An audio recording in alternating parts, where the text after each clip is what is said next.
were born to be great.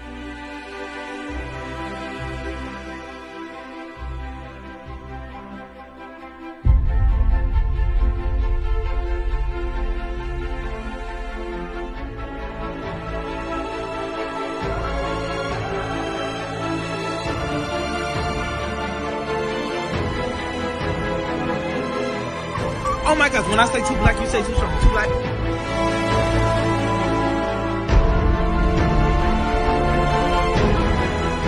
You were born to be great.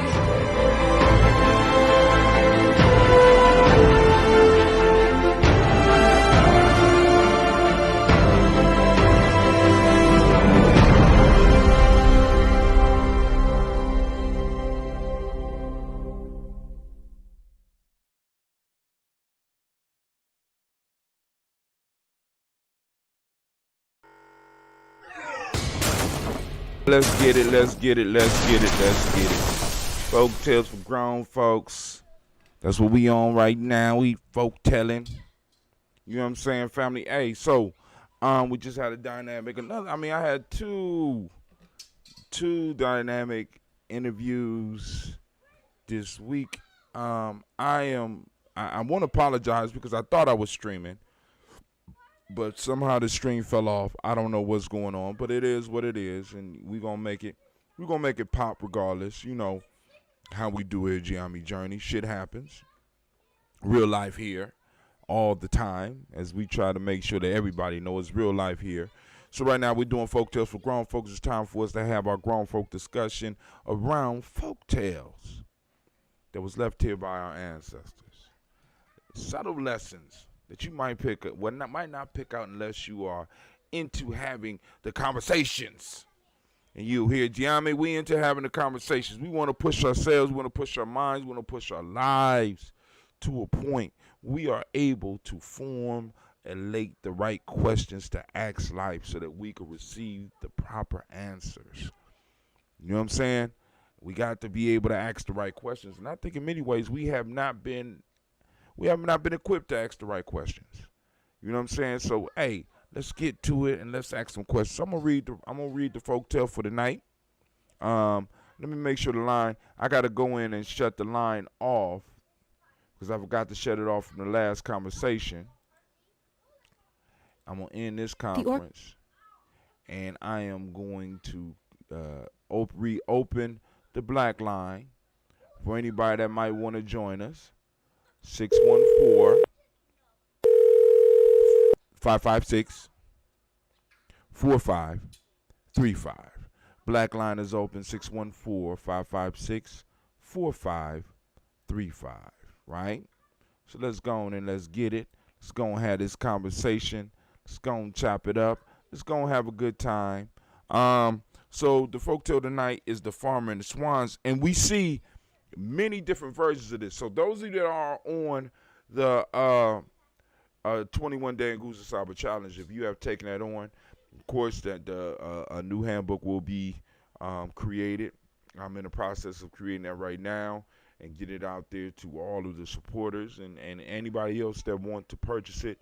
It will be available, but of course, that will be provided free for all the supporters. And we got some other stuff. We got some other prizes coming for the supporters, because all those that are supporters of Giammi Journey will be receiving their own email address. I have, thanks to the discussion I had with Brother Dentista yesterday, I found out some of the services that he offers, because he has been in the realm of the cryptocurrencies, the computers and stuff for a while now. So he's going to be able to offer me some services and save us some money.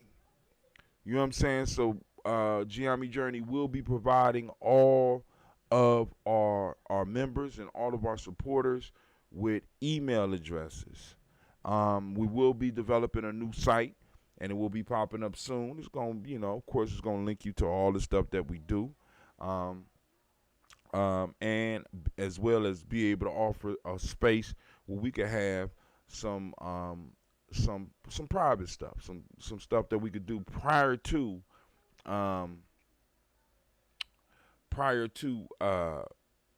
releasing it out to the public. Like that conversation with Brother John, I would love to be able to do stuff like that and send it through the channels first, and then have it uploaded maybe 2 days later on our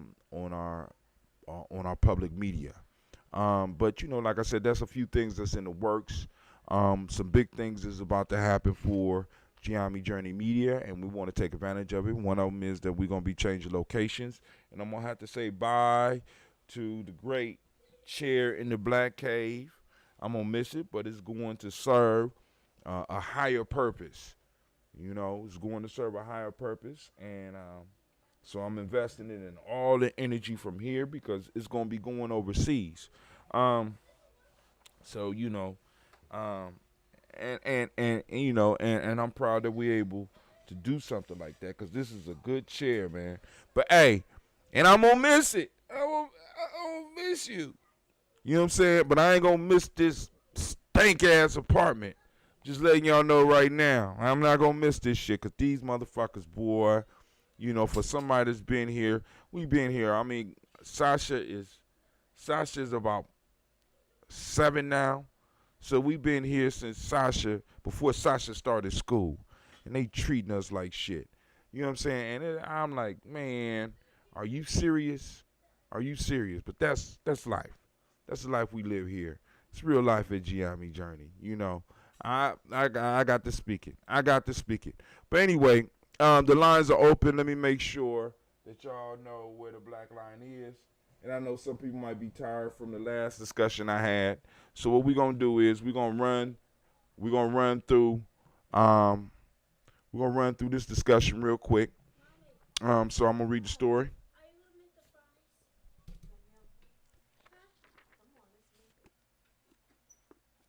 All right.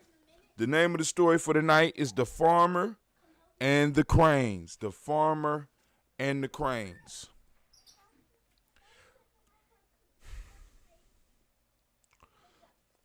Some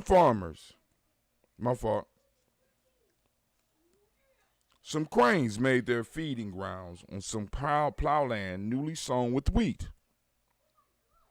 For a long time, the farmer, brandishing an empty sling, chased them away by the terror he inspired. But when the birds found that the sling was only swung in the air, they ceased to take any notice of it and would not move. The farmer, on seeing this, charged his sling with stones and killed a great number. The remaining birds at once forsook his fields, crying to each other, "It is time for us to be off to Lilliput." For this man is no longer content to scare us, but begins to show us in earnest what he can do. Once again, some cranes made their feeding grounds on some plowland, newly sown with wheat. For a long time, the farmer, brandishing an empty sling, chased them away by the terror he inspired. But when the birds found that the sling was only swung in the air, they ceased to take any notice of it and would not move. The farmer, on seeing this, charged his sling with stones and killed a great number. The remaining birds at once forsook his fields, crying to each other, "It is time for us to be off to Lilliput." For this man was no longer content to scare us, but begins to show us in earnest what he can do. And the moral of the story is, if words suffice not, blows must follow. So let me take a step here that I forgot to take. We're going to go to Aesop Fables.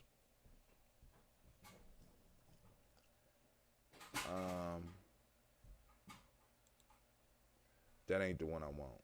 That's not the one I want. Aesop Fables.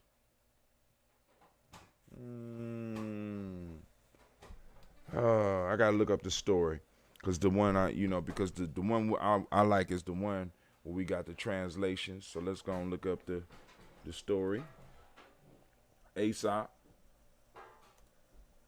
the farmer,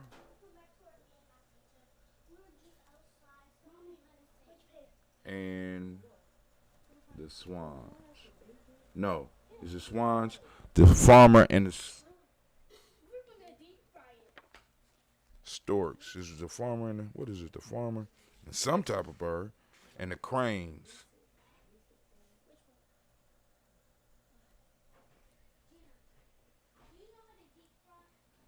Here we go. Fables of Aesop. I got to remember that site. The farmer and the cranes. All right. So let me go on over here and let's do a quick switch to the news scene so that I can share it with y'all. We're gonna make this transition here.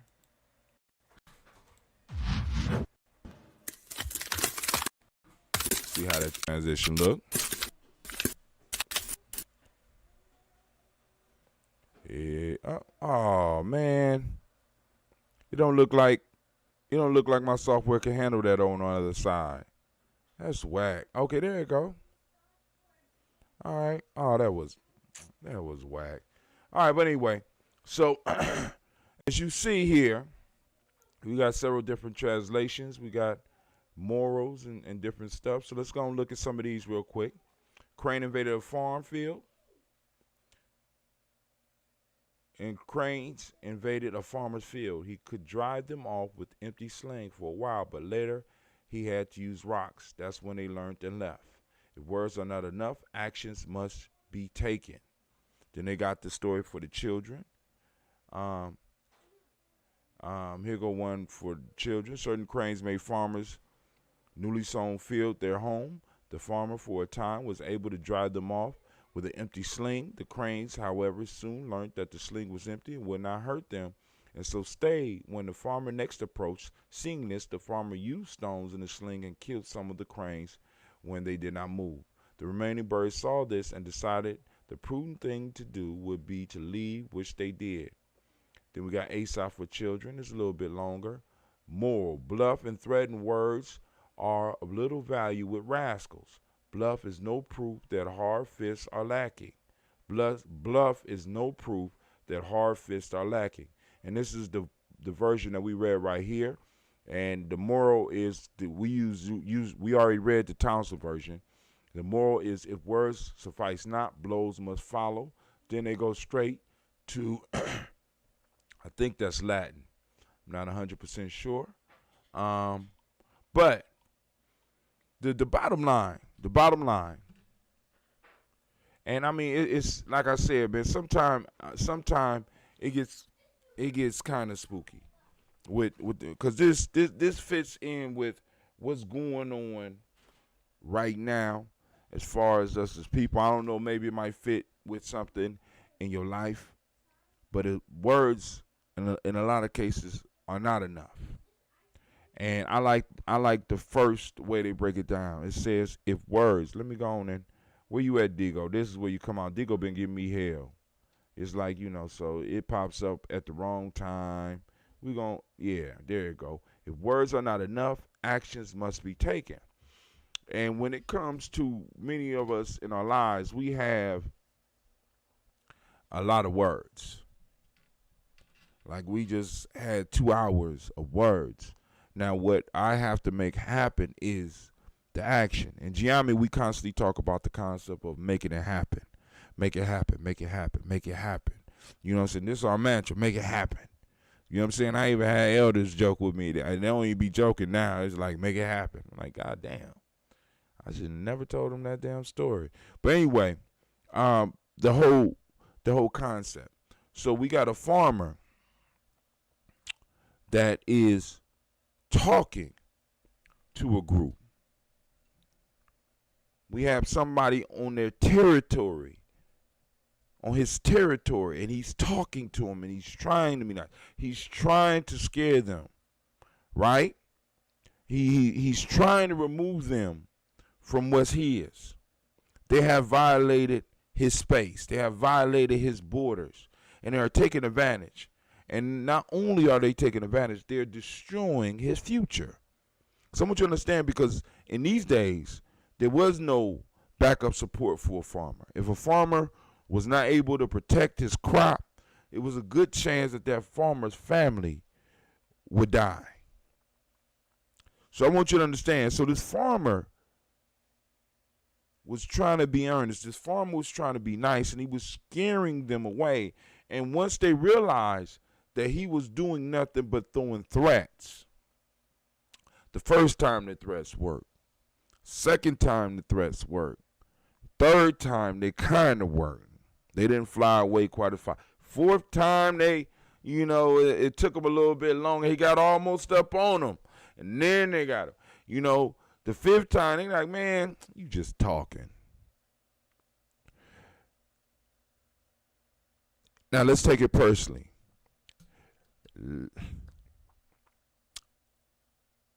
You are the farmer.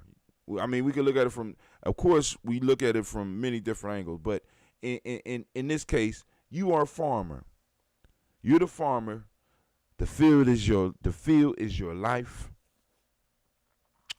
And the cranes are the obstacles that's trying to eat up your future, trying to take your space and time, as we talk about on Giammi Journey. And you're constantly talking to these things, but the only thing that's going to really make them go away for good, make them go to an imaginary place, it don't matter as long as it's not your place, because they said they going to Lilliput. Right? I want y'all to think about that. Lilliput.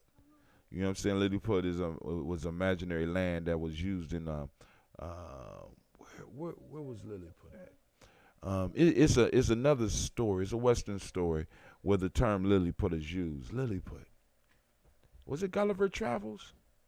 Well, anyway, they're flying off. It don't matter where they're going, but they're getting off his land. Right? They're getting off his life. They're getting off his future. They're getting out of his space. Oftentimes it takes action for us to get these obstacles up out of our life. Sometimes we could talk them off. But once they figure out that you just talking, then they're going to stick there. You know what I'm saying? I mean, and it's the same thing if we expand it to our families, if we expand it to our tribe. You know what I'm saying? It's only so long that you're going to be able to throw words at issues, words and opposition. Eventually, you're going to have to pick up the stones and put them in the slings. Right? And we see this, we see what's happening now because, like, if y'all check the timeline, I posted up an article now where Fox News is reporting on how the Democratic Party is now talking. They just talking about reparations. Of course, they're all leading towards the study on reparations. And it's because now we're talking. They're kind of scared right now, right? They're kind of scared. But we're going to have to show some action so that they know we're not playing, so they could get up off of this whole study thing. You know what I'm saying? Because this part of the issue for us. You know what I'm saying? They want to study our problems when we have more than enough data about our problems. But the only way that these birds are going to fly off our land, fly and do what we want them to do, is if we take action. Right? Because I'm telling y'all, 2023 is on its way. And many of us who thought that we would never see reparation, it is a very serious, very real possibility that we will see reparations within our lifetimes. Some of our elders may be able to see reparations within their lifetime. But it's all a matter of us taking action, being like that farmer, right? But then also we got to remember, because when we're looking at these stories, we got to look at it because we are all the characters. You know what I'm saying? Whose field are you in taking advantage of? Whose field are you stealing somebody's livelihood from? Whose grain are you eating?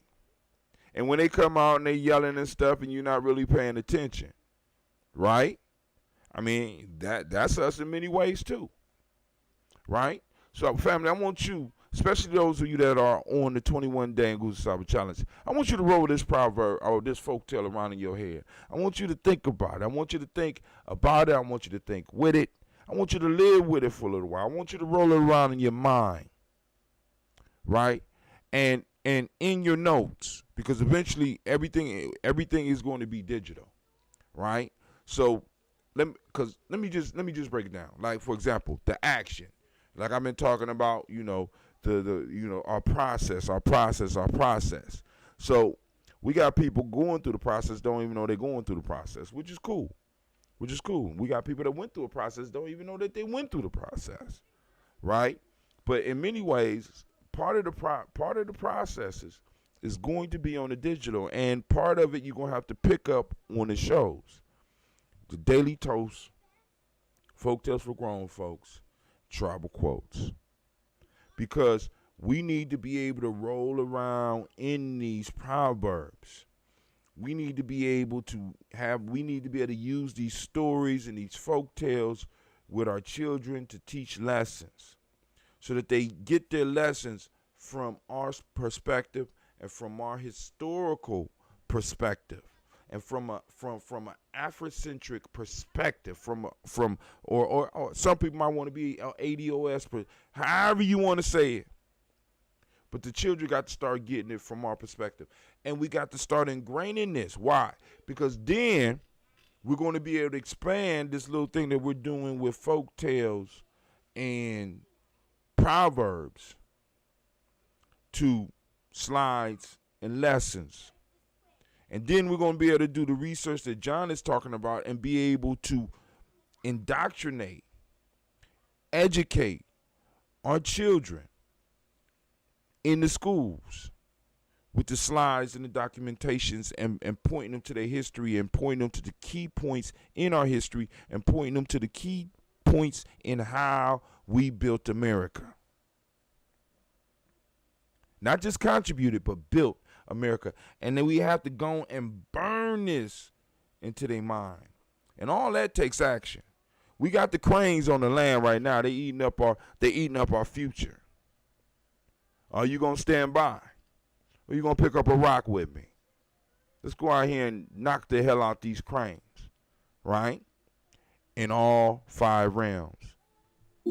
Intuitionally, mentally, emotionally, spiritually, and physically. Somebody just called in. What's going on? What's up now? This Shaka. What's going on?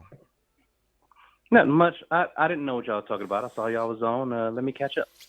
Man, it's already over, man. What you mean? It's only been 22 minutes. Yeah, what you mean 22 minutes? It's been longer than 20. Man, I just did a whole show with John, and now I just did the whole proverb. So I'll read the story for you, and if you want to run through it, you got to start coming on time, man. How you late to a conference call? You right. Well, I mean, I was late too. I was late too, brother. I mean, because I got so much exciting good news though. Well, go ahead, share. Man, I just started Pharaoh's company, Pharaoh Tech. He's a fabricator now. Uh-huh. So one of the things I'm really excited about, and if you visit me on IG or Facebook, you'll see I'll put the little example up. But we got this polymer that he prints on that is ultraviolet sensitive. So he's got these chess pieces that look like pharaohs.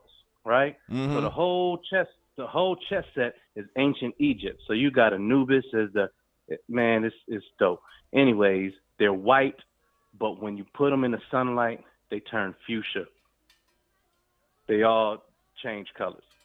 And so, Pharaoh has been making unks and different products for people with this material. And he's, is he using a digital printer? He's using a 3D printer. Yeah. I'm about to get one of those. Go ahead. Listen. If you go out and you get a 3D printer, don't get anything else but the Creality Ender Pro 3. And I'll tell you why. Number one,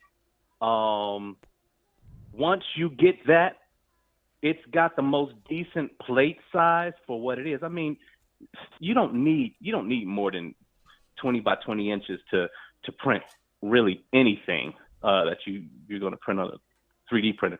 But the piece is that the way that it is, you can 3D print all of your upgrades to that printer.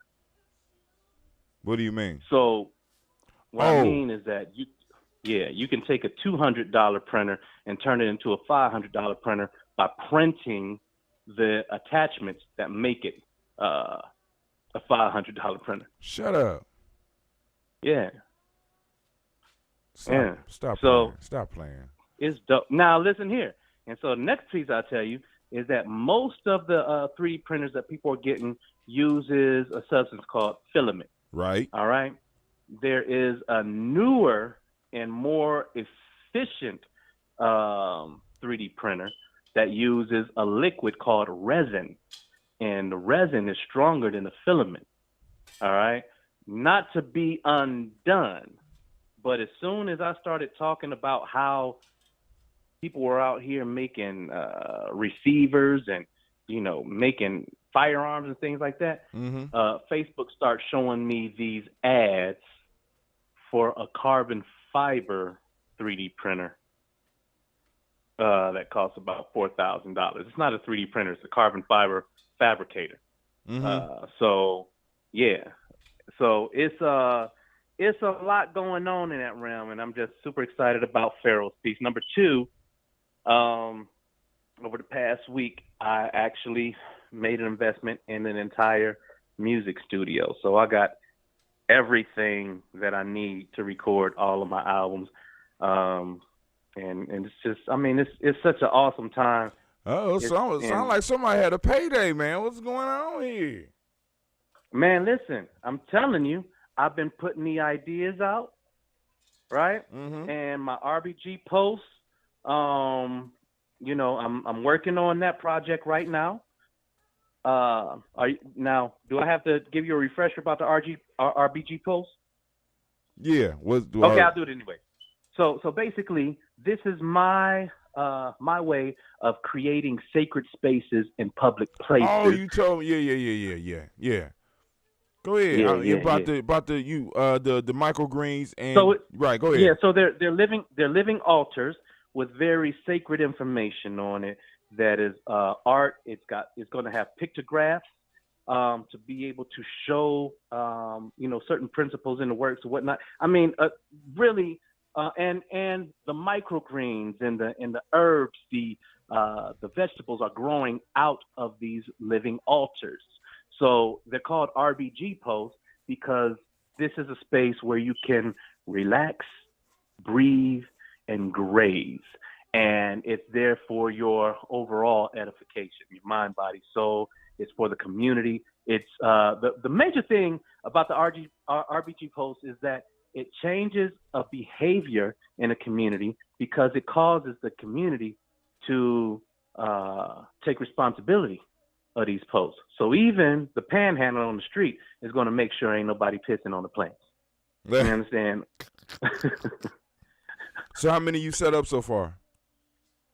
Right now, I'm working on the first two prototypes. All right, so I've designed them, and right now I'm just getting the materials to put them together, and then they have to.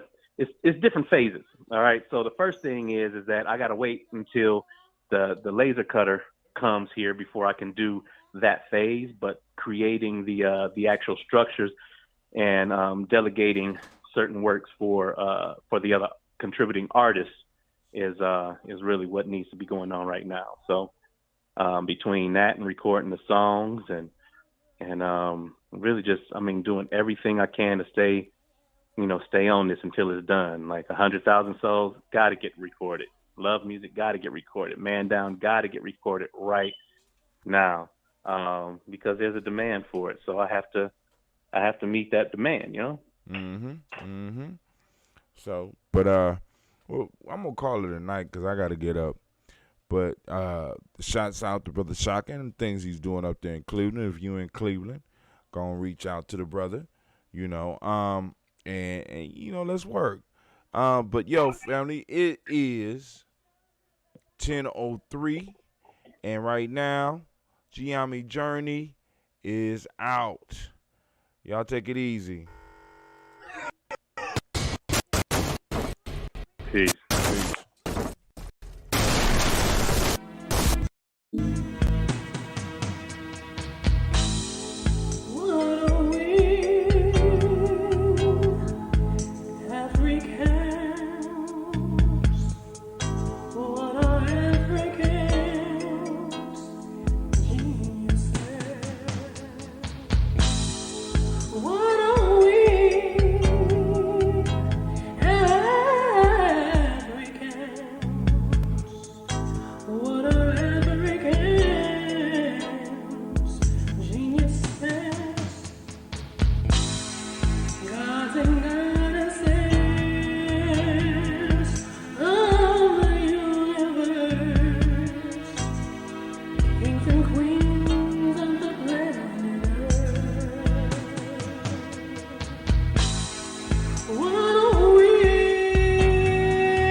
Said he's talking to the higher powers, I guess the government, about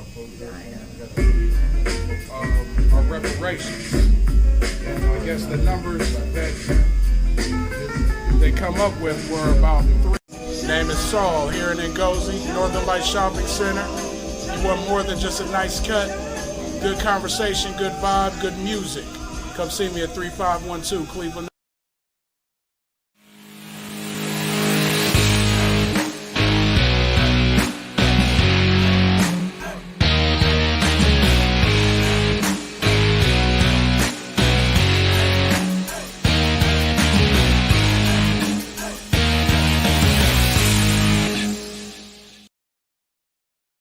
Women, but the most important goddesses were black, not just for the African now, in the civilization of the Greek.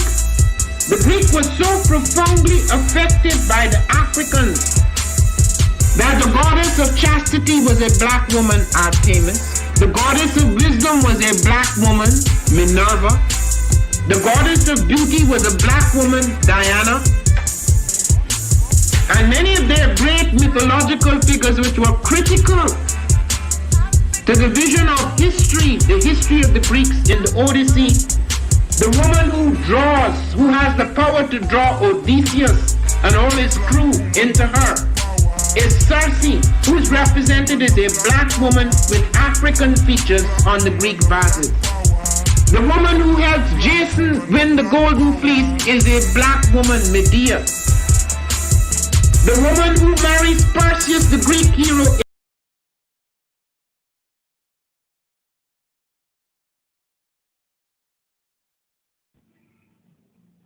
The African Heritage Diet consists of 6 lessons. Lessons where we reach back to our African heritage to find culturally appropriate health and wellness practices that help us to move forward as a people that are whole in mind, body, and spirit. Lesson 1 is herbs and spices. Lesson 2 are greens. Greens is the widest part in the base of the African Heritage Diet food pyramid. So many greens should be consumed. And as you move up the pyramid, those are the things that you consume in lesser proportionate amounts. Whole grains. Lesson 3. Beans and rice. Lesson 4. Tubers and mashes. Lesson 5. Lesson 6. Fruits, vegetables, and a healthy lifestyle.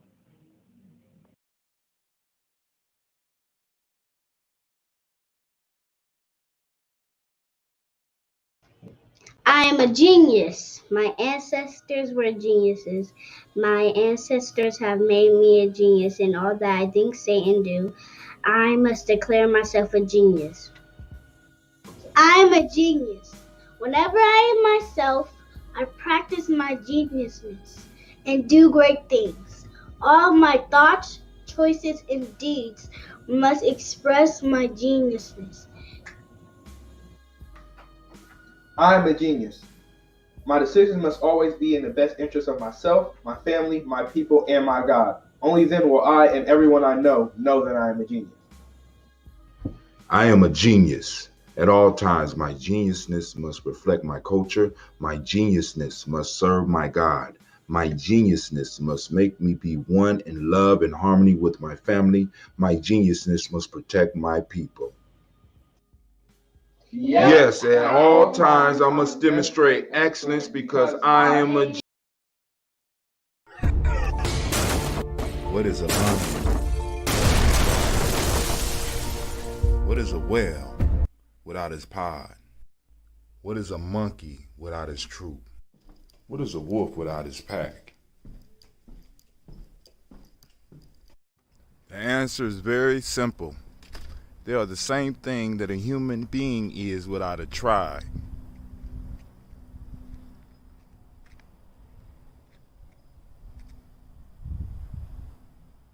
Pray.